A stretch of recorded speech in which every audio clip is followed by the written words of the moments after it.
The National Weather Service in Mount Holly has issued a flash flood warning for central Berks County in eastern Pennsylvania until 4:30 p.m. At 12:19 p.m., Doppler radar indicated thunderstorms producing heavy rain across the warned area. Between 1.5 and 2.5 inches of rain have fallen. Additional rainfall amounts of 1 to 2 inches are possible in the warned area.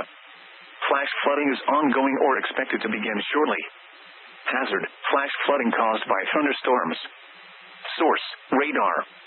Impact: flooding of small creeks and streams, urban areas, highways, streets, and underpasses as well as other drainage and low-lying areas.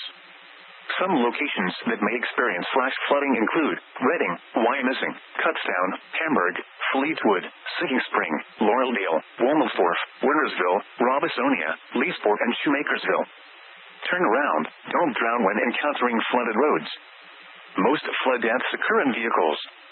Please report observed flooding to local emergency services or law enforcement and request they pass this information to the National Weather Service when you can do so safely.